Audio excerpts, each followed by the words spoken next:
পাহানি Mirzapur zero আওয়ারে আপনাদের সবাইকে আমন্ত্রণ জানাচ্ছি। আপনারা জানেন এই অনুষ্ঠানে আমরা সমসাময়িক একটি বিষয় নিয়ে আলোচনা করে থাকি। আমাদের সাথে আজ স্টুডিওতে দুজন সম্মানিত অতিথি উপস্থিত হয়েছেন। অতিথিদের সাথে পরিচিত হওয়ার আগে আপনাদের জানাতে চাই, এই অনুষ্ঠানটি বৈশাখী টেলিভিশনের ভেরিফাইড ফেসবুক পেজ ও ইউটিউব চ্যানেলে সরাসরি সম্প্রচার হচ্ছে। চলুন দর্শক, অতিথিদের সাথে পরিচিত হয়ে নিই। আর আজ আমরা যে বিষয়টি নিয়ে কথা বলবো সেটি হচ্ছে অন্তর্বর্তী সরকারের 100 দিন ও প্রধান উপদেষ্টার ভাষণ। আমার ডানে আছেন মাসুদ কামাল, সিনিয়র সাংবাদিক, এবং তার পাশে আছেন ABM মোশাররফ হোসেন, প্রশিক্ষণ বিষয়ক সম্পাদক, বিএনপি। আপনাদের দুজনকে আমন্ত্রণ জানাচ্ছি স্টুডিওতে। দর্শক, মূল আলোচনায় যাওয়ার আগে চলুন জেনে নিই আজ বৈশাখী টেলিভিশনে প্রচারিত প্রধান প্রধান সংবাদ শিরোনাম। অন্তর্বর্তী সরকারকে ব্যর্থ করতে দেশ ও বিশ্বজুড়ে মহাপরিকল্পনা চলছে, তা সফল হতে দেয়া যাবে না বলেছেন প্রধান উপদেষ্টা। বাংলাদেশে গণতন্ত্র ফেরাতে অন্তর্বর্তী সরকার দ্রুত নির্বাচনের রূপরেখা দেবে, প্রত্যাশা ঢাকা সফররত ব্রিটিশ প্রতিমন্ত্রীর। ইসলামী ছাত্র শিবিরের 7 জন গুমের অভিযোগ করেছে আন্তর্জাতিক অপরাধ ট্রাইব্যুনালে। গণহত্যা মামলায় কাল 14 জনকে ট্রাইব্যুনালে নেবে। বর্তমানে খেলাপি ব্যাংক ঋণ 2,85,000 কোটি টাকা, গত 3 মাসে 73,500 কোটি টাকা বেড়েছে। এবং ঢাকা এলিভেটেড এক্সপ্রেসওয়ে নির্মাণ কাজ 9 মাস পর শুরু, আগামী জুনে শেষ হতে পারে। বিনিয়োগকারী প্রতিষ্ঠানগুলোর জটিলতা কেটেছে। শিরোনাম শুনছিলেন, এবারে আলোচনায় ফিরতে চাই। আজ আমাদের আলোচনার বিষয় অন্তর্বর্তী সরকারের 100 দিন ও প্রধান উপদেষ্টার ভাষণ। মাসুদ কামাল, আপনাকে দিয়ে শুরু করতে চাই। আজ প্রধান উপদেষ্টা তার বক্তব্যে বলেছেন, এই সরকারকে ব্যর্থ করবার জন্য দেশে ও বিদেশে যে মহাপরিকল্পনা চলছে তাকে কিছুতেই সফল হতে দেয়া যাবে না। এই যে দেশি বিদেশি যে অভিযোগ ওনার বক্তব্যে উঠে এসেছে, এই বিষয়ে আপনার বক্তব্য? এটা হলো যে এটা কথার কথা। এটা উনি যখন দেখেন, উনি কিন্তু আমাদের মতো কোনো সাধারণ মানুষ না। উনি একজন উপদেষ্টা এবং উনি সরকারের প্রধান ব্যক্তি। উনি যখন কথা বলবেন যে দেশে বিদেশে ষড়যন্ত্র চলছে, তো উনি সুনির্দিষ্টভাবে বলুন কে ষড়যন্ত্র করতেছে, কোথায় ষড়যন্ত্র করতেছে, অথবা আমাদেরকে যদি ষড়যন্ত্র প্রতিহত করতে বলে, তাহলে আমাদেরকে ওনার বলা উচিত যে আপনি আমার ওই ষড়যন্ত্রটা প্রতিহত করাতে হেল্প করেন। কোন কাজটা ষড়যন্ত্রমূলক মনে করছেন সেটা উনি অবশ্যই ক্লিয়ার করবেন জনগণের কাছে। ক্লিয়ার না করে এগুলি যেগুলি বলে না, এটা আমি আওয়ামী লীগের এর মুখে অনেক শুনছি। শেখ হাসিনা এগুলি বলতো কিন্তু যে ওই দেশে বিদেশে ষড়যন্ত্র চলছে, বঙ্গবন্ধুর আদর্শ শেষ হয়ে যাচ্ছে, চেতনা ধ্বংস হয়ে যাচ্ছে, এগুলো বলতো যে চেতনার বিরুদ্ধে সবাই উঠে পড়ে লাগছে, অমুকে সন্ত্রাসী দল, অমুক দল, কত কিছু বলতো। এগুলি সব বলার জন্য বলা। তো ওনারা একটা অন্তর্বর্তী, আমি আমার সবসময় বক্তব্য ভাই, এই ধরনের মানে অস্পষ্ট বক্তব্যগুলো অর্থ বহন করে না। অস্পষ্ট বক্তব্য আপনি জাতিকে ভয় দেখাচ্ছেন কেন? ওনার এই কথায় কি জাতি খুব খুশি হবে? খুব খুশি হবে? জাতি তো ভয় পাবে। দেশেও ষড়যন্ত্র চলছে, বিদেশেও চলছে, তো থামাবেন কেমন? থামানোর দায়িত্ব কার? আপনার তো। আপনি যদি মনে করেন আপনি পারছেন না, আমার হেল্প চান, বলেন আমার কী করতে হবে আমি করি, তাও তো আমি ক্লিয়ার না। এখন আমি যদি দেশি বিদেশি ষড়যন্ত্র বলতে সরকারের মধ্যে ষড়যন্ত্র বুঝি, যে সরকারের ওই লোকটা ষড়যন্ত্র করতেছে, আমি যদি আমার যদি এরকম মনে হয়, আপনি তাকে সরাবেন না তো। তো এইগুলি হলো কি, এইগুলি বলে আমি ওনার কাছে এই সময় কথাবার্তা আমি আশা করি না। আমি আশা করি ওনার মতো লোক গঠনমূলক কথাবার্তা বলবেন। মানে ওনার আজকে এই যে ভাষণটা, এখানে স্পষ্ট করে কি আছে বলেন তো দেখি আমাকে, কি আছে? আপনারা তো পলিটিক্যাল পার্টি আপনারা করেন, প্রতিনিধিত্ব করেন, বলুক, মুশারফ ভাই বলুক স্পষ্ট কথাটা কি। নির্বাচনী ট্রেন যাত্রা শুরু করেছে, এই ট্রেন আর থামবে না। ওকে, থামবে না। থামা মানে কিন্তু স্বাভাবিক গতিতে চলাটা। আপনি ঢাকা থেকে ট্রেন যাবে চট্টগ্রাম, এই ট্রেন যদি নাও থামে তার যাইতে 3 দিন লাগতে পারে। যদি ট্রেনের গতি হয়, কম হয়, আস্তে আস্তে যাবে। আর যদি স্বাভাবিক গতিতে যায় 6 ঘন্টায় পৌঁছবে। তো আমি ট্রেন চলা শুরু করছে, এটা আমার 100 দিন পরে এসে বলে ট্রেন চলা শুরু করছে, তারপরে বলতেছে এই ট্রেন আর থামবে না, তাও ঠিক আছে। তারপরে বলতেছে সংস্কার করতে হবে, এটাও ঠিক আছে। তারপরে বলছে সংস্কারের জন্য অধৈর্য হওয়া যাবে না। অধৈর্য হওয়া যাবে না মানে কি? আমি কি তাহলে কয়দিন ওয়েট করবো? আপনি তো বলেন যে যতদিন সংস্কার করবো ততদিন আপনাকে ধৈর্য ধারণ করতে হবে। সংস্কার আপনি কতদিন করবেন বলেন? আপনি একটা দেন, টাইমলাইন দেন। তো এইগুলি হলো কি, আমার যেটা মনে হয় যে দেখেন আগের সরকারগুলোর একটা টাইমলাইন ছিল যে আপনাকে 3 মাসের মধ্যে, অন্তর্বর্তীকালীন যে সরকারগুলি ছিল আমাদের তত্ত্বাবধায়ক বলেন যারা ছিল, তাদেরকে বলা হতো আপনি 3 মাসের মধ্যে ইলেকশন দিবেন, 3 মাসের মধ্যে ইলেকশন দিবেন, 3 মাসের মধ্যে দেশ চালাবেন, এই তো কাজটা। তো এদেরকে একটা বাড়তি কাজ দেওয়া হয়েছে, যে হলো 3 মাসের মধ্যে আপনি দেশ চালাবেন, 3 মাসের মধ্যে ইলেকশন করবেন এবং 3 মাসের মধ্যে সংস্কার কাজটা শুরু করে দিবেন। আপনি সংস্কার সম্পন্ন করবেন এই আবদার আপনার কাছে কেউ করে নাই। কারণ আপনার সংস্কার সম্পন্ন করার জন্য কতদিন সময় লাগবে এবং সংস্কার বলতে আপনি কি বুঝেন, এটার কিন্তু নানা রকম ব্যাখ্যা আছে। সংস্কারের অনেক বিষয় আছে। আপনি চারদিকে যদি ডালপালা সরাই নেন যে আমি সব সংস্কার করব, সব সংস্কার করলে পরে জনগণ আপনাকে সব সংস্কার করার ম্যান্ডেট দিছে কি না এটাও বুঝতে হবে, ওটাও বুঝতে হবে। সব সংস্কারের দায়িত্ব হলো যেটা নাকি জনগণ দ্বারা নির্বাচিত সরকার, তাদেরকে এই ম্যান্ডেটটা দেওয়া হয়, অন্যদেরকে দেওয়া হয় না। ওনারা সংস্কার একটা রূপরেখা দিবেন, সেই রূপরেখা পলিটিক্যাল কোম্পানি যারা আসবে তারা গ্রহণ করতেও পারে, নাও করতে পারে। না করলে আপনি কী করবেন, মারবেন? এটা এত সহজ নাকি? এ বি মোশাররফ হোসেন, আপনার কাছে যেতে চাই। অনেকেই বলছেন রাষ্ট্র সংস্কারে সরকার আন্তরিক হলেও এর গতি কিছুটা মন্থর। সরকারের 100 দিনের প্রেক্ষিতে আপনার মত কি? ধন্যবাদ আপনাকে, ধন্যবাদ সোহাল মাসুদ কামাল ভাই। আসলে এই সরকারের যে কথা মাসুদ কামাল ভাই, আসলে স্পষ্টকরণ আমরা দেখতে চাই সরকার কি করতে চাচ্ছে। আপনি নির্বাচন তো তার করতে হবে, এটা তার মূল দায়িত্ব, পাশাপাশি তাকে কিছু সংস্কারে হাত দিতে হবে। এখন আজকে ডক্টর ইউনূস সাহেবের যে বক্তব্য আমরা বুঝতে পেরেছি, ওনার বক্তব্যের মধ্যে কিন্তু স্পষ্টকরণের কোনো কিছু নাই। ট্রেন উঠে গেছে, এটা চলবে, এর মধ্যে নির্বাচন করতে হবে, সংস্কার করতে হবে, অর্থাৎ সব কিছুর মধ্যে একটা আপেক্ষিকতা রয়ে গেছে। আমার মনে হয় আজকের এই বক্তৃতায় বাংলাদেশের মানুষ স্পষ্ট কোনো বার্তা পেয়েছে বলে আমার কাছে মনে হয় না। বরং উনি একটা, ওনার বক্তব্য বোঝা গেল যে একটা সময় ওনারা চান। আমরাও তো সময় দিতে চাই, কিন্তু সময়টা কত দিনের? আমরা বলেছি আপনি একটা রূপরেখা ঘোষণা করেন, একটা রোড ম্যাপ দেন, আর আপনি একটা টাইম শিডিউল দেন যে আপনি এতদিনে সংস্কার করবেন, এতদিনে এই সংস্কার প্রস্তাবনা দেবেন, বাস্তবায়ন করবেন, ইলেকশন করবেন, দেন, আমাদের তো আপত্তি নেই। কিন্তু আপনার সব কিছুর মধ্যে কেমন একটা ধোঁয়াশার মধ্যে আছে। আজকে কিন্তু প্রধান উপদেষ্টা বলেছেন যে নির্বাচনী ট্রেনের যাত্রা শুরু করেছেন, এই ট্রেন চলতে থাকবে এবং চলার পথেই সংস্কার হবে।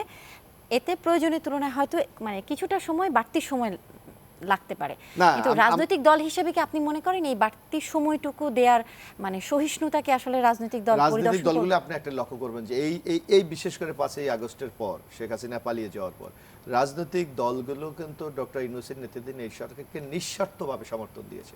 তারা বলেছে আমরা আপনাদের পাশে, এবং আমাদের বিএনপি, বাংলাদেশ জাতীয়তাবাদী দলের পক্ষ থেকে স্পষ্ট ভাষা বলা হয়েছে ডক্টর ইউনূসকে কোনোভাবে ব্যর্থ হতে দেওয়া যাবে না।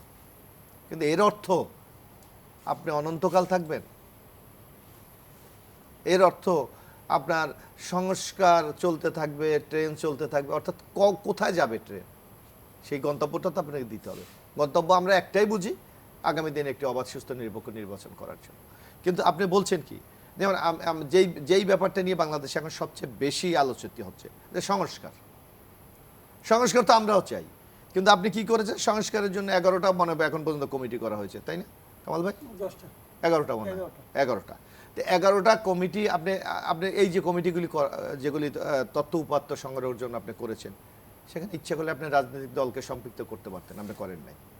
অর্থাৎ আপনার একটা টাইম নেওয়ার একটা কৌশল। আপনি এরা রিপোর্ট একটা তৈরি করবে, এই রিপোর্ট বলছে যে আগে ছিল ডিসেম্বর, এখন আজকে আবার বললো জানুয়ারি লাগতে পারে, মানে আবার একটু এখানে সময়।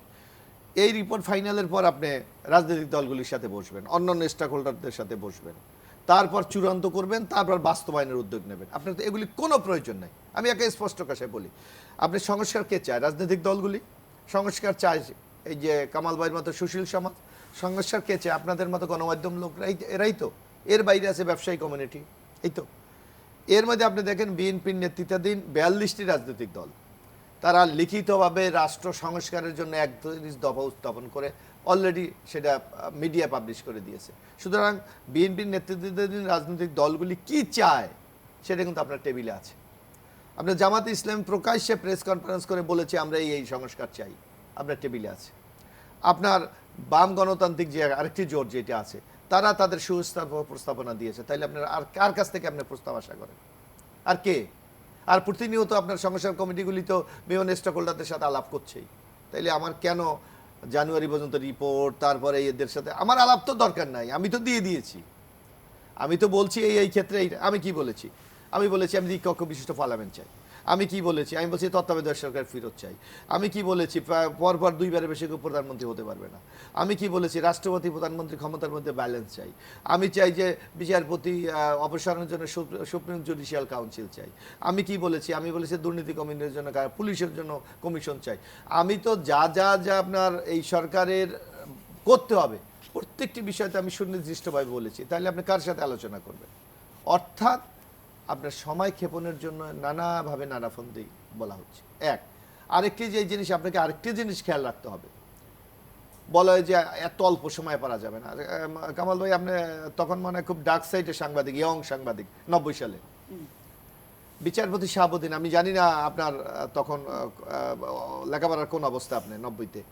আমরা তখন ঢাকা বিশ্ববিদ্যালয়ে এক ছাত্র আন্দোলনের আমরা জুনিয়র কর্মী, বিচারপতি শাহাবুদ্দিন, আপনি নাম শুনেছেন।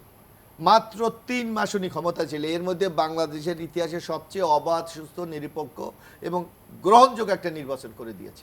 তো 3 মাসের মধ্যে যদি, এবং তখন কি ছিল, তখন স্বৈরাচার এরশাদ পতনের পর, এবং এরশাদের দল কিন্তু বাংলাদেশ সক্রিয় ছিল, এবং 91 নির্বাচনে এখন পর্যন্ত বাংলাদেশের ইতিহাসে 90-90-র পর এরশাদ ওই সময় 91 নির্বাচনে এরশাদের জাতীয় পার্টি 35টা সিটে জয়লাভ করেছিল। আর এখন তো তার চেয়ে সুবিধাজনক অবস্থায় যে স্বৈরাচার বা ফেসিস্ট আমরা যা বলি, উনি পালিয়ে গেছে, ওনার এমপিরা পালিয়ে গেছে, আগামী দিনে তারা রাজনীতি করতে পারবে কিনা এই প্রশ্নবোধক চিহ্ন দেখা দিচ্ছে। তাহলে আপনি সংস্কার করতে সংকটটা কোথায়? সমস্যা সমাধান কোথায়? বরং আমি মনে করি রাজনৈতিক মাঠে যে কোনো সরকারের এখন সবচেয়ে সুবিধাজনক অবস্থায় ডক্টর ইউনূসের নেতৃত্বে এই তত্ত্বাবধায়ক সরকার, এই অন্তর্বর্তীকালীন সরকার আছে। সুতরাং আমার মনে হয় তো আপনার সময় লাগার কোনো প্রয়োজন আছে বলে আমরা মনে করি না, যদি ওনারা আন্তরিক হয়। আর আরেকটি জিনিস আপনাকে মনে রাখতে হবে, আপনি সংস্কার করেন, যাই কিছু করেন না কেন, আপনাকে কিন্তু এর বৈধতা দিতে হবে আগামী রাজনীতিক যে দলটির জনগণের ভোটে নির্বাচিত হবে তাদের মাধ্যমে সংসদে এটাকে বৈধতা দিতে হবে। সুতরাং আপনার মূল কাজ এই স্টক হোল্ডার অর্থাৎ রাজনৈতিক দলগুলিকে আপনি আস্থায় রাখা, এটা কিন্তু আপনার জন্য বিরাট চ্যালেঞ্জ। আপনি ভুলে গেলে চলবে না যে আপনি সংস্কার করবেন, যে কথা কামাল ভাই বলেছে, রাজনৈতিক দল আপনার সংস্কার অ্যাকসেপ্ট করলো না, আপনি কি করবেন?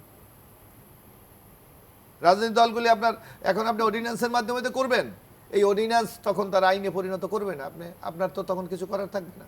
সুতরাং রাজনৈতিক দলগুলি যা ডিজায়ার করে সেইগুলির সাথে আলোচনা সাপেক্ষে আপনার কিন্তু পদক্ষেপ নেওয়া উচিত। মাসুদ কামাল, আপনার কাছে জানতে চাই, আমরা দেখেছি যে বিগত দিনগুলোতে অনেক রকম অসঙ্গতি ছিল, এবং অনেক অসঙ্গতি হয়তো কোনোভাবেই 100 দিনে সংশোধন করা সম্ভব নয়। তারপরও কি মনে করেন যে আমরা যতখানি আসলে এগিয়ে যাওয়ার চেষ্টা করেছি, আপনার জায়গা থেকে জানতে চাই আমরা ঠিক কতখানি আসলে বাস্তবায়ন করতে পেরেছি এই 100 দিনে? মানে বাস্তবায়ন কিছু তো হয়েছে, দিন যখন যাচ্ছে কিছু তো হয়ই, বাট সেটা প্রত্যাশার সঙ্গে সঙ্গতিপূর্ণ না। প্রত্যাশা আরও বেশি ছিল এদের কাছে, এরা পারে নাই। এরা পারবে কি ভাই? এদের মধ্যে সংস্কারের সেই মন মানসিকতা আছে, এটি তো আমার মনে হয় না। দেখেন, সংস্কারটা কে করবে? সংস্কার করতে কে চায়? যারা আন্দোলন করেছে তারা চায়। যারা সরকারে আছে তারা কি আন্দোলনের সঙ্গে ছিল? তারা আন্দোলনের সঙ্গে ছিল? তারা কি আন্দোলনকে ওন করে না তো। আমি তো বলি, প্রথম যখন 21 জনের একটা উপদেষ্টা কমিটি করলো, উপদেষ্টা মণ্ডলী বানালো 21 জনের, 21 জনের মধ্যে আমার বিবেচনা 6 কি 7 জন আপনি বলতে পারেন, যারা নাকি আন্দোলনের সঙ্গে প্রত্যক্ষ অথবা পরোক্ষভাবে ছিল। বাকি কেউ এই আন্দোলনের সঙ্গে কোনোভাবে ছিল না, শারীরিকভাবে ছিল না, অর্থনৈতিকভাবে ছিল না, মানসিকভাবে ছিল না। তারা একটা স্ট্যাটাসও জানে ফেসবুকে, তারা অনেকে ফেসবুক চালাইতে জানে না, তারা সোশ্যাল মিডিয়ার সম্পর্কে তাদের কোনো ধারণাও নাই। এরকম অনেক লোক আছে এখানে। তাদেরকে আইনে আপনি হুট করে বানাইছেন উপদেষ্টা, কেন? যে আপনারা দেশ চালাবেন এবং আপনারা সংস্কার করবেন। সংস্কার কি? এই আন্দোলনকারীদের যে মনের আকাঙ্ক্ষা সেটা আপনারা বাস্তবায়ন করবেন। তারা তো এই আকাঙ্ক্ষার সঙ্গে তারা পরিচিতই না। যদি পরিচিত হইতো, আপনি আমাকে বলেন ভাই, আন্দোলনের পর যখন সফল হলো, হাসিনা যখন পলাই গেল, তখন এই স্টুডেন্টদের সবচেয়ে বড় দাবি কী ছিল জানেন? বড় দাবি ছিল যারা আহত হয়েছে তাদের চিকিৎসা করতে হবে, সবচেয়ে বড় দাবি। 3 মাসের মাথায় এসে 3 মাসের পরে এসে নিয়ে ওই আহতদেরকে হুইল চেয়ার এবং ক্রাচে ভর করে এসে নিয়ে আন্দোলন করতে হয় রাস্তায়। তো কীরকম একটা লোকের আপনি উপদেষ্টা বানাইছেন, স্বাস্থ্য উপদেষ্টা? কি প্রতিভা সে! স্বাস্থ্য উপদেষ্টা হিসেবে সে জীবনে কোনোদিন কোনো কিছু করছে? খালি তার নাতির জ্বর হইলে পরে কপালে জল ফুটি দেওয়া ছাড়া আমার তো মনে হয় না রে ভাই। এই লোকরা এটা বানাইছেন আপনি স্বাস্থ্য উপদেষ্টা। কেন বানাইছেন? কোনো কথা নাই, আমার সঙ্গে চাকরি করছে 30 বছর, অতএব সে যোগ্য, অতএব সে যোগ্য। ছাত্ররা কোনো অভিযোগ করতেছে যে 3টা বিভাগের আপনারা কোনো প্রতিনিধি নেন নাই। বৈষম্য বিরোধী ছাত্র আন্দোলন তো আপনি তো বড় বৈষম্য এখানে। আপনি তো উপদেষ্টা মন্ডলী নিয়োগ করছেন বৈষম্যের মাধ্যমে। চট্টগ্রাম বিভাগে 13 জন, তাই না? লোকে কি বলে এনজিও গ্রাম সরকার। কেন এনজিও গ্রাম বলে?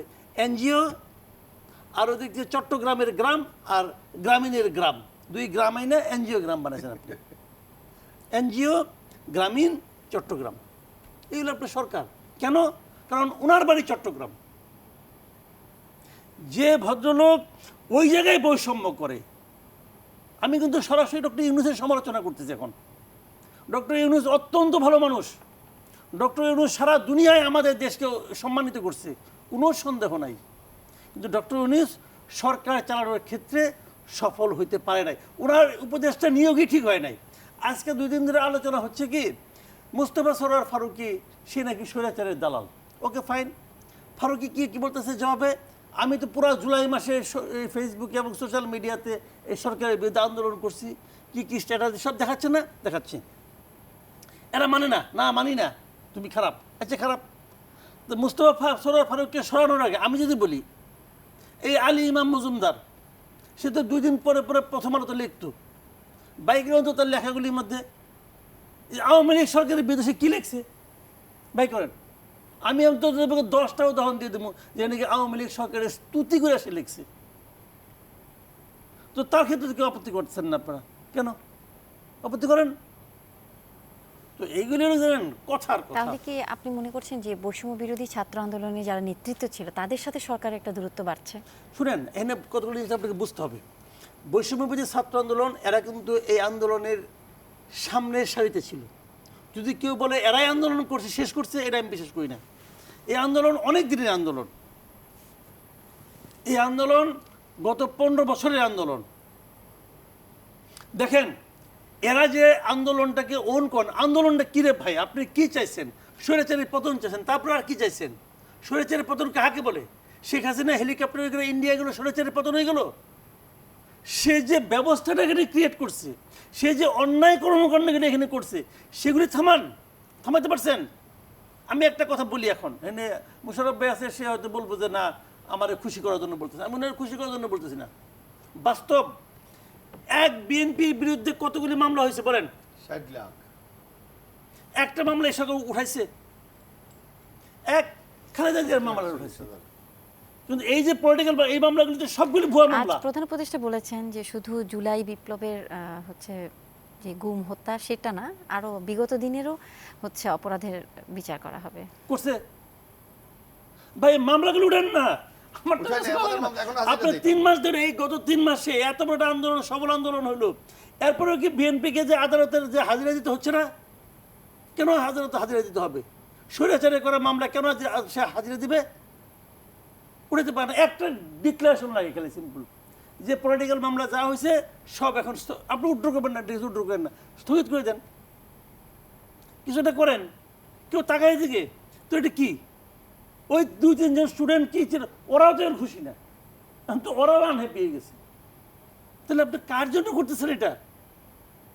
ভাই আপনাকে আমি অনেক ভালোবেসে আনছি, কিন্তু এখন হয় না, ভালোবাসার বিয়ে ভাঙে না, বিয়ে ভাঙার উপক্রম হয়েছে। ঠিক আছে, আসবো আমরা আপনাদের কাছে, আবারও একটা ছোট্ট বিরতি নিতে হচ্ছে।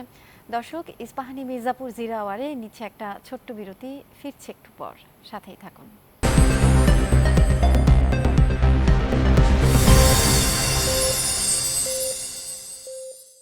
বিরতির পর ফিরে এলাম। আপনারা দেখছেন ইস্পাহানি মির্জাপুর জিরো আওয়ার।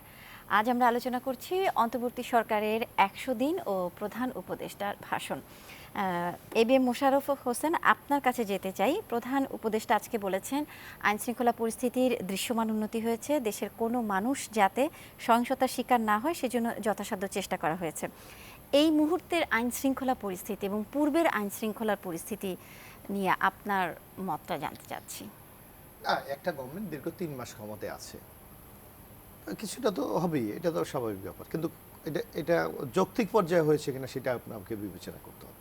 এখনো পর্যন্ত তো আমরা তো আইন শৃঙ্খলা বাহিনী যেই ভূমিকা পালন করা দরকার সেটা করতে পারছে না, কারণ তাদের গত বিগত ফেসিস যে শেখ হাসিনা সরকার তাদেরকে এমন নগ্ন দলীয়করণ করেছে এবং তাদেরকে দিয়ে এমন অপকর্ম করিয়েছে যে তারা মানসিক শক্তি হারিয়ে ফেলেছে, যার কারণে যারা পুলিশ বাহিনীতে আছে অনেকে আপনি দেখেন অনেক পুলিশই অ্যাবসেন্ট, এখনো জয়েন করেনি।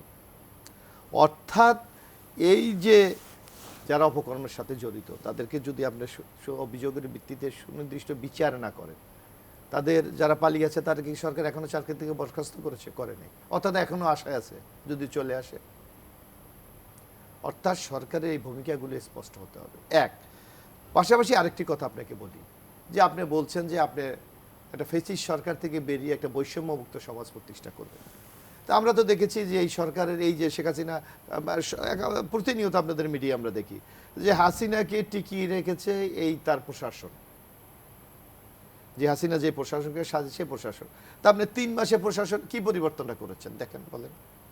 এখনো শেখ হাসিনার যারা সচিবালয় ছিল এখনো সেই শপথে তারা বহাল, যারা পুলিশ প্রশাসনে ছিল এখনো তারা আছে, যারা অন্যান্য জায়গায় ছিল সবাই আছে। তাহলে আপনি কি পরিবর্তনটা করলেন?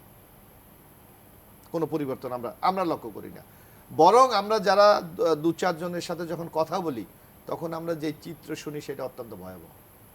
আমরা শুনি যে একে সরাতে বললে সরানো হচ্ছে না। তা আপনার যদি প্রশাসন, যদি আপনি যাদেরকে দিয়ে আপনি কাজ করাবেন, যাদেরকে দিয়ে আপনি একটা বৈষম্য মুক্ত সমাজ প্রতিষ্ঠা করবেন, তাদের মধ্যে যদি এই অবস্থা, তাহলে আপনি কীভাবে পারবেন? 3 মাস হয়ে গেল, আপনি কোনো ইউনো চেঞ্জ করেছেন? অথচ বাংলাদেশে কি হয়েছে আওয়ামী লীগের আমলে, যে যারা সংসদ সদস্য ছিলেন বা এমপি মন্ত্রী ছিলেন পছন্দের মতো ইউনো ওসি নিয়েছে, ডিসি নিয়েছে, এসপি নিয়েছে। তাদেরকে পরিবর্তন না করলে আপনি কিভাবে আগামী দিনে এগিয়ে যাবেন? কোনোভাবেই সম্ভব না। এই যে একটাই নাম কথা বলা হয়েছে, এই আলী মজুমদার, এখন আগে উনি ছিলেন ডক্টর ইউনূসের সাথে তার কার্যালয়ের উপদেষ্টা, এবং বাইরে যে অভিযোগ যে আওয়ামী লীগকে যত মানে পুনর্বাসনের মূল দায়িত্ব তার, এখন তাকে আপনি হয়তো একটু এই বিভিন্ন সমালোচনার পর তাকে আবার উপদেষ্টা হিসেবে একটা মন্ত্রণালয় দিয়েছে, অর্থাৎ তার বিরুদ্ধে ব্যবস্থা নিয়েছেন, আপনি নেননি। সুতরাং এই ধরনের জনগণকে আপনার ধোঁকা দিয়ে আপনার সর্বশেষ কাঙ্ক্ষিত লক্ষ্যে পৌঁছবেন, এইটা আমরা বিশ্বাস করি না। আপনাকে দৃশ্যমান হতে হবে যে আমি এই কাজটা করতে চাই, যে এই মতের সাথে একমত না তাকে বাইরে রাখে। আমরা বলি না যে তাকে শেখ হাসিনার মতো একেবারে চাকরি থেকে বাদ দিয়ে দেন, ওএসডি করে দেন, সে আমরা বলছি যে সরকারকে তার লক্ষ্যে পুষতে হলে তার কিছু জায়গায় গতিশীল। এই যে মাসুদ কামালি বলেছে যে আপনার স্বাস্থ্য উপদেষ্টা, বাংলাদেশে আমরা যে কোনো গভর্নমেন্ট, আমরা তো পলিটিক্যাল সরকারও দেখেছি, কিছু মিনিস্ট্রি আছে যাকে আপনাকে দৃশ্যমান হতে হবে, যেমন স্বরাষ্ট্র মন্ত্রণালয়, আইন শৃঙ্খলার প্রতিদিনের ব্যাপার, আপনাকে বাণিজ্য মন্ত্রণালয়, আমার দ্রব্যমূল্যের ঊর্ধ্বগতি তার কন্ট্রোল করতে হয়, আমাকে এই যে স্বাস্থ্য মন্ত্রণালয়, বাংলাদেশের এত জনসংখ্যা বহুল দেশের স্বাস্থ্য সংকট প্রতিদিন। আমি নাম জানি না, আপনি আর নাম বললেন যে কি স্বাস্থ্য উপদেষ্টা গ্রামীণ ব্যাংক, হ্যাঁ, আপনি কোথাও দেখেছেন তার কোথাও মুভমেন্ট দেখেছেন? আমি তো দেখিনি কোথাও। তো সুতরাং এই সরকারের যে চয়েসটা, যারা তাদের যে বিভিন্ন জায়গায় বসানো, এই ক্ষেত্রে ব্যাপক দুর্বলতা আছে, যা দিয়ে আমরা কাঙ্ক্ষিত সাফল্য অর্জন করা যাবে না। আরেকটা আমরা যে কোনো কারণে হোক আপনার এই সরকার মন্ত্রী কোন বিবেচনায় ডক্টর ইউনূস সাহেব নিয়েছে আমরা জানি না, অনেক মন্ত্রী তো হয়তো সঠিকভাবে ফাংশন করতে পারে কিনা এটা নিয়েও সন্দেহ আছে, তাদের সেই সক্ষমতা আছে কিনা, শারীরিক মানসিক সেটা আছে কিনা সেটা নিয়েও কিন্তু সন্দেহ আছে, কিন্তু উনি তো তৈরি করেছে। যার কারণে আমরা বলবো এখনো সময় আছে, 3 মাস আমরা আপনাদেরকে সময় দিতে চাই, কিন্তু জনগণের মধ্যে কিন্তু একটা অসহনীয় ভাব চলে আসে। আপনারা কতটুকু সময় দিতে চান? মানে আমরা বলেছি যে আপনার কতটুকু লাগবে আপনি বলেন, তারপর আমি কমেন্ট করবো। আপনি তো বলছেন না আমার 3 মাস লাগবে, 6 মাস লাগবে, আপনি তো বলছেন না। আমি ট্রেন শুরু হয়ে গেছে, ট্রেন কোথায় যাবে ভাই এটা বলেন না ভাই। আর তারপর আপনি রাস্তাঘাটে আপনি যান, যেমন আমরা যারা রাজনীতি করি সাধারণত মানুষ কি প্রত্যাশা করে যে আগামী দিনে একটি অবাধ সুস্থ নির্বাচিত নির্বাচন হবে, দীর্ঘ 16টা বছরের ক্ষুধা তাদের ভোট দিতে পারেনি, কারণ আওয়ামী লীগের আমলে আপনি জানেন ভোট লাগেনি, কখনো বিনা প্রতিদ্বন্দ্বিতায়, কখনো রাতে, কখনো ডামি আমি। তো মানুষের মধ্যে তো একটা ভোট দেওয়ার ক্ষুধা আছে, বলে ভাই কবে ইলেকশন হবে এটা ভোট দেবো। আপনি কি, আপনি তো মিডিয়া আছেন, বলেন তো, মানে আপনিও বলতে পারবেন যে ভোট হবে কিনা এই দেশে? মানুষ এখন আমাদের জিজ্ঞেস করে ভাই আসলে কি ভোট হবে, বা কবে নাগাদ ইলেকশন দেবে? তো এই আশঙ্কার মধ্যে আপনি কেন নাগরিক দিকে ফেলবেন? আপনি তাদেরকে সুনির্দিষ্ট মাত্রা দেন যে আমি এতদিন পর ইলেকশন দেবো, আপনারা মানসিকভাবে প্রস্তুত হন, কাকে ভোট দেবেন, কি করবেন, আপনারা সেই সিদ্ধান্ত নিতে থাকে। মাসুদ কামাল, আপনার কাছে জানতে চাই, আমাদের মোশাররফ হোসেন বলেছেন আসলে ভোট হবে?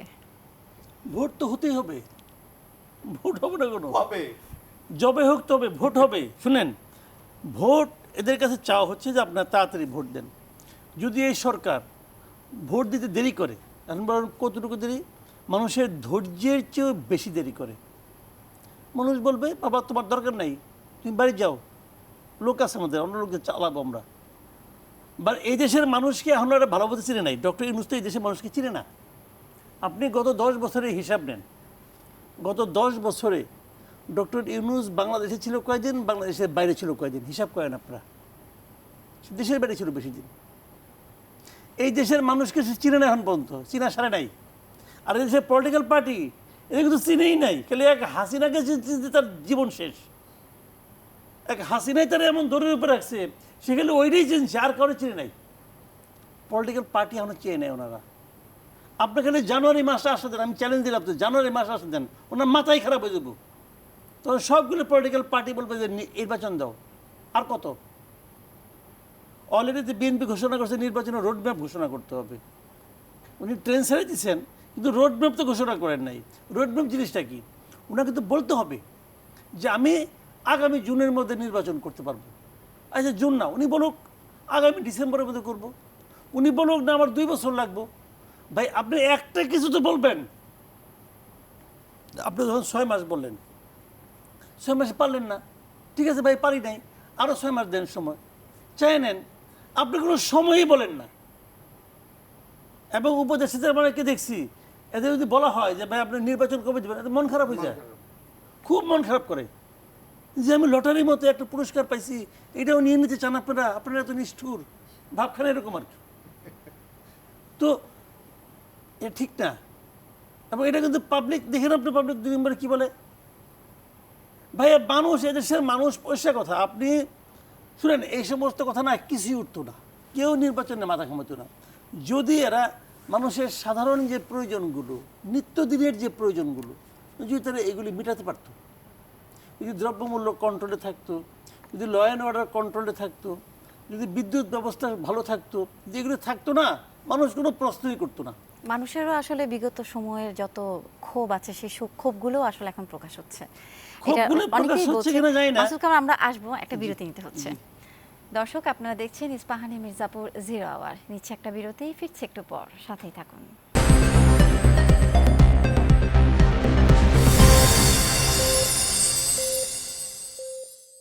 বিরতির পর ফিরে এলাম। আপনারা দেখছেন ইস্পাহানি মির্জাপুর 0 আওয়ার। এবিএম মোশাররফ হোসেন, আপনার কাছে জানতে চাই, সাধারণ মানুষ আসলে সংস্কার, সংবিধান, এত জটিল জটিল জিনিস বুঝে না বা বুঝতে চায় না, যেটুকু চায় যে নিত্যপণ্যের দামটা যেন একটু সহনশীল হবে। এখন আমরা দেখছি যে সিন্ডিকেট নাই, বলা হচ্ছে সিন্ডিকেট নাই, চাঁদাবাজি নাই, তারপরও কেন দ্রব্যমূল্যের দাম আসলে নিয়ন্ত্রণ করা যাচ্ছে না? কি মনে করেন? না, এটা আপনার সিন্ডিকেট না, এটা তো অস্বীকার করা যাবে না। এই সরকার কি সিন্ডিকেটের বিরুদ্ধে কোনো ব্যবস্থা নিয়েছেন দৃশ্যমান? আমরা শুনি যে সিন্ডিকেট নাই, তাহলে দাম বাড়ছে কেন? এই প্রশ্ন তো আমাদেরই এক। এবং এই দাম নিয়ন্ত্রণের জন্য তো আপনার কিছু স্বীকৃত পন্থা তো বাংলাদেশে আছে। থিওরিটিক্যাল যদি আপনি বলেন, আমাদের বাজার মনিটরিং সিস্টেম আছে, আমাদের টিসিবি দিয়ে এই উদ্যোগতি রোধ করার কৌশল আছে, আমাদের ভোক্তা অধিকার অধিদপ্তর দিয়ে আপনি জরিমানা করাতে পারেন, আপনি বাজারে সরবরাহ বাড়ানোর জন্য আপনি এলসিতে মার্জিন কমিয়ে দিতে পারেন, অথবা সরকারের উদ্যোগে আপনি যে একটা মনোপলি বিজনেস আছে সেটা ভেঙে দিতে পারেন। কিন্তু সংকট তো আছে, এটা তো অস্বীকার করার সুযোগ নেই। আমাদের কি, আমার যে কোনো লোক কি এখন আপনার এলসি খুলতে পারে? কারণ আমার ডলার সংকট, আমার ব্যাঙ্কগুলিতে তারল্য সংকট। ব্যাঙ্কগুলি ইচ্ছা করলেই কিন্তু আমি গেলেই আমাকে এলসি খুলবে না, কারণ তাদের সেই পুঁজি নাই। সে ডলারের অবস্থা নাই। সুতরাং এই সংকটগুলি রয়েছে, এটা অস্বীকার করার তো কোনো সুযোগ নেই, কিন্তু সেইটাও আমরা কি সামাল দিতে পারছি? আমরা তো পারি না। আজকে আপনার এই খবর, মানে একটা খবরে দেখলাম যে এই 3 মাসে খেলাপি ঋণের পরিমাণ বেড়েছে আর 70,000 কোটি টাকা, আগের চেয়ে 70,000 কোটি টাকা বাড়ছে। অনাদায়ী আচ্ছা, পালিয়ে গেছে, অথবা ফ্যাক্টরি বন্ধ হয়ে গেছে, এই বন্ধ হয়ে গেছে। তো সুতরাং সংকট তো আপনার বাড়ছে। তারপর আরেকটি বড় সংকট আপনি দেখবেন আমাদের আরেকটা সামনে আছে, সেটা হলো এই যে শেখ হাসিনা যে মেগা প্রকল্পগুলি করেছে, এগুলি আমরা যতদূর জানি যে 2025-এর অক্টোবর নভেম্বর থেকে এদের কিন্তু কিস্তি শোধের হবে। তখন কি হবে? তখন আমাদের অর্থনৈতিক অবস্থা কি হবে? এইগুলি প্রস্তুতি নেওয়া আমাদের তো আমরা এখন রিজার্ভ বাড়ার কথাও শুনছি। রিজার্ভ আপনি চলে যাচ্ছে। এই যে আমাদের যে লোনের টাকা দিতে গিয়ে এবার কিছুক্ষণ আগে দেখলাম $20 বিলিয়ন ছিল, সেখান থেকে 18-তে চলে আসছে, 18-তে চলে আসছে। অর্থাৎ এই সংকটগুলিতে আছে, কিন্তু এই সংকটগুলি ম্যানেজ করতে হবে আপনার জনগণের আস্থায় রেখে। কিন্তু জনগণকে সেই আস্থা রাখার কৌশল আমরা তো অনেকটা, মানে ওই দিনও আমরা দেখলাম যে আগের সাবেক তত উপদেষ্টা যে হোসেন জিল্লুর রহমান বলেছে যে 3 মাস হয়ে গেলে আমি কোনো উপদেষ্টাকে কোনো জেলায় উপজেলা আমি যেতে দেখিনি। আর সামনে এমনিতেই হচ্ছে রমজান আসছে। হ্যাঁ, রমজান সাধারণত আসছে। দেখা সুতরাং যায় যে রোজা- আপনাকে এদের দৃশ্যমান যেই কার্যক্রম, সেটা কিন্তু আমরা লক্ষ্য করি না। আপনার কিছু আমাদের এই বাংলাদেশের তৃতীয় বিশ্বে কিছু স্টানবাজি আছে, আপনি অস্বীকার করার সুযোগ নেই। যেমন আপনার পলিটিক্যাল গভর্নমেন্টগুলি কি করে, এটা আমি জানি না, মাসুদ খান বা জানি না। ধরেন আপনার একটা ডেভেলপমেন্ট ওয়ার্ক করতে হবে, ফান্ডে টাকা নেয়, টেন্ডার করে কিন্তু কাজ করে ফেলে, হয়তো পরে ঠিকাদারের প্রবলেমে পড়ে। অর্থাৎ ক্ষোভটা থেকে বাঁচার জন্য আপনি কিছু পদক্ষেপ দেখতে, কিন্তু এই সরকার যেভাবে সব সিস্টেম হতে আগাতে চায়, এইভাবে কিন্তু সম্ভব না। এই যে রমজান, আপনার রমজান তো আমরা শুনতেছি মনে হয় মার্চের কয় তারিখ যেন, 2 তারিখ না 3 তারিখ থেকে। আপনার কি প্রস্তুতি নিচ্ছেন আমরা কিন্তু দেখি না।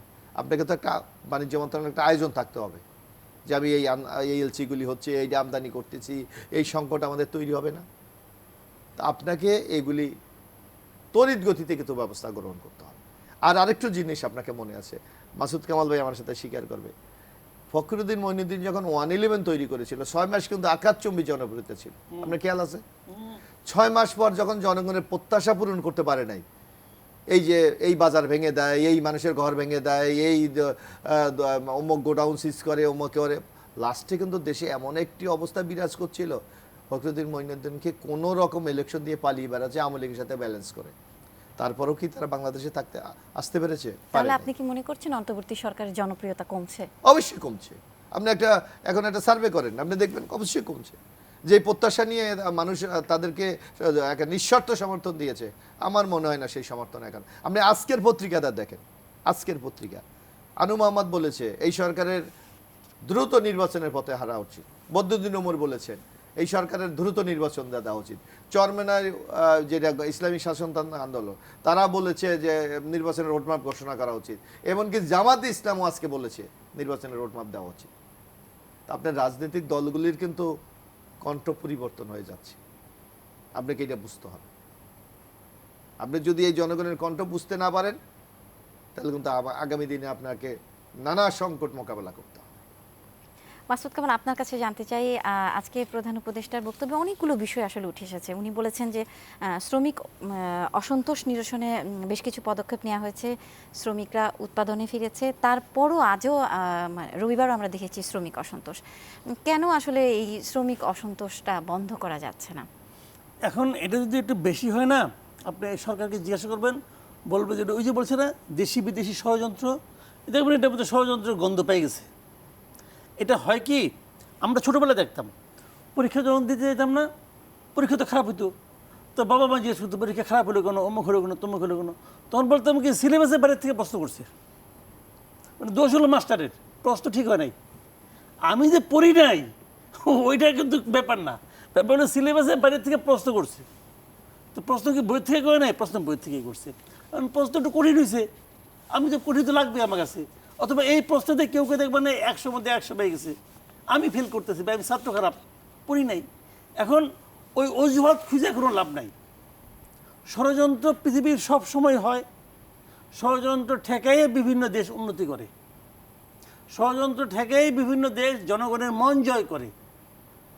এটার বটম লাইন হলো যে আপনি জনগণের মন জয় করতে পেরেছেন কি পারেন নাই। পারার সম্ভাবনা তৈরি করতে পেরেছেন নাকি পারেন নাই, দ্যাট ইজ দ্য পয়েন্ট। ওই ষড়যন্ত্র তত্ত্ব বলে লাভ নাই।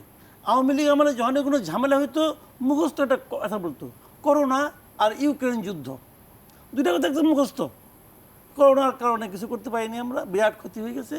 আর এটা যে তারা পাচারের কারণে হয় নাই, হয়েছে, এটা কিন্তু আর বলতো না। কোনদিন বলছে করছে টাকা ওই হচ্ছে পাচার হচ্ছে, আমার ইয়ার দোস্তরা টাকা পাচার করতেছে, কেউ বলছে?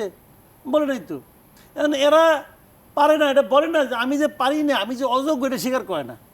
বলে কি ষড়যন্ত্র হয়ে যাচ্ছে, দেশি বিদেশি ষড়যন্ত্র হচ্ছে, সৌরজগৎ থেকে ষড়যন্ত্র হচ্ছে। তো এগুলি কইয়া তো লাভ নেই রে ভাই, এগুলি বইলে আপনি কী করবেন? মানুষ এগুলি বুঝে না। মানুষ জানতে চায় যে তুমি ভাই একটা দায়িত্ব নিয়ে গেছো, তুমি এই দায়িত্বটা পালন করতে পারছো কি পারছো না। মানুষ সিম্পল। মানুষ ভাই কারোর প্রতি কোনো প্রেম কখনো স্থায়ী না ভাই, এই সমস্ত প্রেম স্থায়ী হয় না। আপনি কাজ পারলে আপনার জয় ধর্ম, আপনি কাজ পারবেন না, আপনার দিকে ফিরে তাকাবো না। তার মানে কি এই সরকারের সক্ষমতা কম? অবশ্যই কম। এতক্ষণ তো এটাই খুঁজেছি, সক্ষমতা অবশ্যই কম।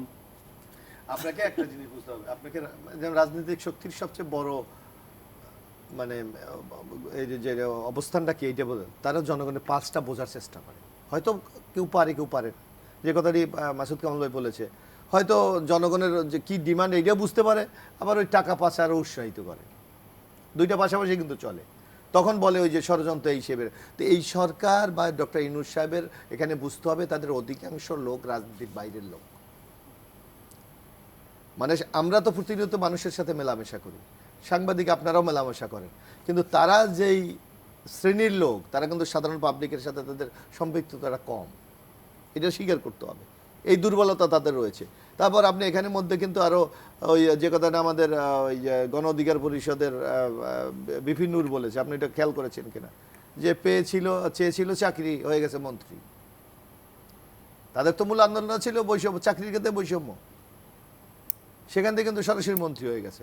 সুতরাং এখানে অভিজ্ঞতা বলেন, দক্ষতা বলেন, সেটারও তো কিছু ঘাটতি আছে, এটা তো অস্বীকার করার কোনো পদ্ধতি নেই।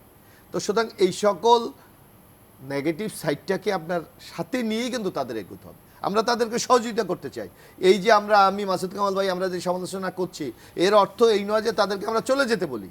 আমরা বলছি আপনারা এইগুলিকে সামনে রেখেই আপনাদের পরিকল্পনা করেন, কারণ আপনারা ব্যর্থ হন, এটা আমরা চাই না। ওই যে কথা, ষড়যন্ত্র তো হচ্ছে। আপনার আমার একটা এই যে আপনি দেখবেন যে এই সরকার, যেমন আপনার মনে আছে গত জাতীয় সংসদে দাঁড়িয়ে তোবাল আহমেদ বলেছিল আওয়ামী লীগ ক্ষমতাতে চলে গেলেই 5 লক্ষ লোক মারা যাবে আওয়ামী লীগের, বলেছিলেন। আপনি একটা লোক মারা গেছে কিনা দেখান না, মরে নাই তো। অর্থাৎ বাংলাদেশের মানুষের সেই সহনশীলতা আছে, বাংলাদেশের মানুষের সেই দায়িত্ববোধটা আছে, কিন্তু আপনি যে পরিচালনা করেন সেই দায়িত্ববোধের প্রতি আপনি কতটুকু শ্রদ্ধাশীল সেটাও তো আপনাকে দেখতে হবে। না আপনি দীর্ঘদিন থাকতে চান, সেটা হইলে একটি বড় প্রশ্ন। এই জায়গাগুলিকে মাথায় রেখে আপনাদেরকে আগামী দিনে এগোতে হবে। আমরা একটা কথা বলি, আর রাজনৈতিক দলগুলি, আমি মনে করি রাজনৈতিক দলকে আরও বেশি রাজনৈতিক দলগুলির সাথে তাদের সংলাপ করা উচিত, আলোচনা করা উচিত। কারণ রাজনৈতিক দলগুলিতে ইতিবাচক, তারা কিন্তু কোনো ব্যাপারে এখন পর্যন্ত নেতিবাচক কোনো ভাব প্রকাশ করেনি। তারা বলছে আমরা সময় দিতে চাই, আমরা এই গভর্নমেন্ট সফল হোক সেইটা আমরা চাই। তাহলে এর বাইরে আপনি রাজনৈতিক দলগুলিকে কেন আপনি ট্রাস্ট করছেন না, কেন তাদের সাথে আলোচনা করছেন না, কেন তাদের যেই রূপরেখা চাচ্ছে সেইটা আপনি দিচ্ছেন না? আমার মনে হয় এই জিনিসগুলি মাথায় রেখে আগামী দিনে যে তারা এগিয়ে যায়, আমার মনে হয় তারা সফল হবে। আপনাদের কথা থেকেও তো অনেকে এরকম বলছে যে আশঙ্কার জায়গা তৈরি হচ্ছে, যে হচ্ছে তো এই যদি আপনার দুর্বলের উদ্যোগতি, এটা তো আমার জীবিকার ব্যাপার, জীবনযাত্রার ব্যাপার। এখন আমার যদি আমি যদি আমার ক্রয় ক্ষমতার বাইরে সব চলে যায়, তা আমি কে ক্ষমতায় আছে না আছে এটা আমি তাকাবো না, আমি এর ব্যাপারে রিয়াক্ট করবো? এটাই তো স্বাভাবিক। এইটাই তো স্বাভাবিক। এই যে কথাটা বলছি, এখন আজকে আমি শীতকালে দেখলাম এখন তো মোটামুটি শীর্ষ হয়ে গেছে, বিদ্যুতের চাহিদা কিন্তু অনেকটা কমে যাচ্ছে। তারপর আপনি মানে শেখ হাসিনার আমলে আপনি বলেন যে বিদ্যুতে কি হয়েছিল, আপনি বলেন, আপনি কিন্তু এখনো স্পষ্ট ভাষায় বলেন না। কারণ শেখ হাসিনা বলেছিল, মানে উৎসব পালন করেছিলাম নাতির জিলে, আপনার খেয়াল আছে মাসুদ ভাই, যে তারা 30,000 মেগাওয়াট বিদ্যুৎ উৎপাদন করেছে। তা আমার বাংলাদেশে বিদ্যুৎ দরকার 15,000 মেগাওয়াট, ডাবল করেছে। তো হাসিনা চলে গেছে, আমার বিদ্যুৎ তো আছে, তাহলে আমার কেন লোডশেডিং হবে? এখনো কেন হবে? আমি জানি না মাসুদ ভাইয়ের কাছে তথ্য আছে কিনা। এই রেন্টাল কুইক রেন্টাল কি বন্ধ করেছে এই সরকার? এখনো কিছু বন্ধ করছে। তো ঠিক আছে, কিছু আপনি বন্ধ করলেন, তারপর কি কোথায়? হচ্ছে না। এই আদানি থেকে আপনার আদানি ভারতের শেখ হাসিনা একোয়াট বিদ্যুৎ উৎপাদন মানে আমরা ওখান থেকে আমদানি করি নাই, অথচ 10,000 কোটি ডলার কিন্তু তারা চাচ্ছে। দিতে হবে তো, আপনি চুক্তি করেছেন, এখন দিতে হবে না? এই সকল অনিয়ম যে অসম চুক্তি, এগুলোর ব্যাপারেও তো আপনার দ্বিপাক্ষিক আলোচনা করা উচিত, সেই উদ্যোগগুলি তো গভর্নমেন্টের নেওয়া উচিত। আমরা আসলে একদম অনুষ্ঠানের শেষ পর্যায়ে এসেছি। 30 সেকেন্ডের মধ্যে মাসুদ কামাল আপনি যদি কিছু বলতে চান। না, আমার কথাটা হলো কি, আমি জনগণকে জনগণ যে কষ্টে আছে কিন্তু ভাই, এটা কিন্তু মানতে হবে। সরকারকে অনুরোধ করব যে জনগণের পালসটা বোঝার চেষ্টা করেন, এবং আপনি যে কিছু করার চেষ্টা করছেন সেটাও এমন কিছু করেন যেন জনগণ বুঝতে পারে। আপনার এই যে উপদেশটা পরিশোধ করেছেন, যদি আপনি মনে করেন কেউ যে আপনি তো মার্ক হচ্ছে না, আপনার প্রত্যাশা মেটাতে পারছে না, তাকে সরিয়ে দেন, একজন দুজনকে সরাই দেন, নতুন লোক নিয়োগ করেন, দেখবেন জনগণের মধ্যে কিন্তু আস্থা ফিরে আসবে। জনগণ ভাববে কি যে না, এরা আসলে পারছে না বলে সরাই দিছে। এখন আপনি গো ধরে বসে আছেন, যা আমি নিছি এদের দিয়ে আমার কাজ করতে হবে, এটা ঠিক না। আপনাদের দুজনকে অসংখ্য ধন্যবাদ, আপনারা এসেছেন, কৃতজ্ঞতা জানবেন। দর্শক, ইস্পাহানি মির্জাপুর 0 আওয়ার আজ এ পর্যন্তই। দেখা হবে আগামীকাল নতুন কোনো বিষয়ে নতুন অতিথিদের সাথে। সে পর্যন্ত সবাই ভালো থাকুন, সুস্থ থাকুন, বৈশাখী টেলিভিশনের সাথেই থাকুন। শুভরাত্রি।